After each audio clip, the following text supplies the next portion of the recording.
ఈరోజు అన్ని న్యూస్ పేపర్లో వచ్చిన విద్యా సమాచారాన్ని తెలుసుకుందాం. ఈరోజు 10వ తరగతి హాల్ టికెట్లను అయితే www.bseap.org సైట్లో అప్లోడ్ చేస్తారంట. అక్కడ వెళ్ళి డౌన్లోడ్ చేసుకోవచ్చు. వీటిని డౌన్లోడ్ చేసుకోవడానికి పాఠశాల కోడ్ పాస్వర్డ్తో డౌన్లోడ్ చేసుకోవచ్చు. అదేవిధంగా ఎమ్మెల్సీ ఎన్నికల కారణంగా ఈ నెల 22న ఇంగ్లీష్ పేపర్ 1 జరుగుతోంది. ఈ పేపర్ 1ని ఏప్రిల్ 3వ తేదీకి వాయిదా వేశారు. అదేవిధంగా చూడండి, గ్రూప్ 1 పరీక్షలు వాయిదా వేయాలి. గ్రూప్ 1 ప్రిలిమ్స్ పరీక్షను మరో నెల రోజులు, మెయిన్స్ను మరో 45 రోజులు వాయిదా వేయాలని ఏపీ నిరుద్యోగ జేఏసీ డిమాండ్ చేసింది. అదేవిధంగా డిఎడ్ ఫస్ట్ ఇయర్ పరీక్షలు ఎప్పుడు 70,000 విద్యార్థులు ఎదురు చూస్తున్నారు. అదేవిధంగా ఈ 2017-19 బ్యాచ్ వాళ్ళకైతే నవంబర్ డిసెంబర్లో డిఎడ్ ఫస్ట్ ఇయర్ ఎగ్జామ్స్ జరగాలి. కానీ ఇంతవరకు ఎగ్జామ్స్ అయితే జరగలేదు.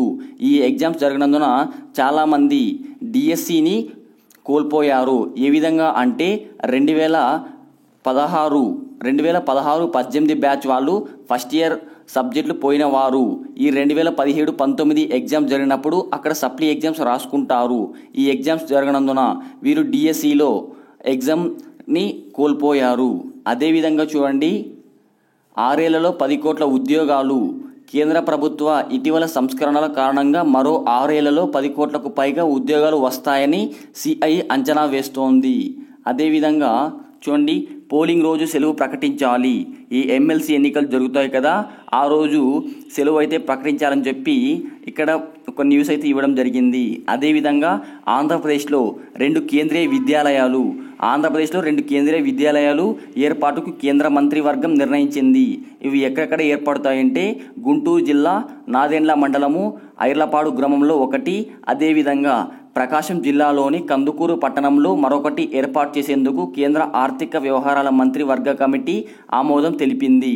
అదేవిధంగా వర్సిటీలో 5,000 పోస్టుల భర్తీకి లైన్ క్లియర్. అదేవిధంగా ఫీజు రియంబర్స్మెంట్ను విడుదల చేయాలి. అదేవిధంగా వాట్సాప్లో అసభ్యకర పోస్టింగ్ పెట్టినందుకు ఒక యువకుడిని అరెస్ట్ చేశారు. ఆ యువకుడు దేవుడి ఫోటోను అసభ్యకరంగా క్రియేట్ చేసి వాట్సాప్లో సెండ్ చేసినందుకు ఆ వ్యక్తిని అరెస్ట్ చేశారు. అందువలన మీరు కూడా వాట్సాప్లో ఎవరు అసభ్యకరమైన పోస్ట్ని అయితే చేయకండి. అదేవిధంగా ఏపీఎస్సి 22 ఫుడ్ సేఫ్టీ ఆఫీసర్ పోస్టుల భర్తీకి అయితే నోటిఫికేషన్ వచ్చింది. వీటికి సంబంధించి మన ఛానల్లో ఆల్రెడీ అయితే వీడియో అయితే చేయడం జరిగింది. అదేవిధంగా తెలంగాణ ఎడ్సెట్ 2019 నోటిఫికేషన్ అయితే రిలీజ్ చేయడం జరిగింది. మోడల్ స్కూల్ ఉపాధ్యాయులకు పెన్షన్. పాఠశాల విద్యాశాఖ కమిషనర్ సంధ్యారాణి మోడల్ స్కూల్స్లో పనిచేస్తున్న ఉపాధ్యాయులకు నూతన పెన్షన్ విధానాన్ని అమలు చేస్తున్నట్లు పాఠశాల విద్యాశాఖ కమిషనర్ కె సంధ్యారాణి ఉత్తర్వులు జారీ చేశారని AP model schools teacher federation రాష్ట్ర అధ్యక్ష ప్రధాన కార్యదర్శులు పేర్కొన్నారు. అదేవిధంగా హార్టికల్చర్ ఆఫీసర్ నోటిఫికేషన్ రద్దు. హార్టికల్చర్ ఆఫీసర్ పోస్టుల భర్తీ కోసం 2018 డిసెంబర్ 13న ఏపీఎస్సి విడుదల చేసిన నోటిఫికేషన్ రద్దయింది. ఈ పోస్టుల కోసం దరఖాస్తు చేసుకున్న ఫీజు చెల్లించిన అభ్యర్థులకు ఆ మొత్తం తిరిగి చెల్లిస్తామని ఏపీఎస్సి ఒక ప్రకటనలో తెలిపింది. అదేవిధంగా రాష్ట్రంలో 24 పాస్పోర్ట్ కేంద్రాలు. ఈ విధంగా అన్ని న్యూస్ పేపర్లో వచ్చిన విద్యా సమాచారం అయితే మీకు అందించడం జరిగింది. ఈ సమాచారము మీకు ఉపయోగపడకపోయినా మీ మిత్రులకు వాళ్ళ మిత్రులకైనా ఉపయోగపడుతుంది. కావున ప్రతి ఒక్కరు వీడియోను లైక్ చేసి మీ మిత్రులకు షేర్ చేయండి.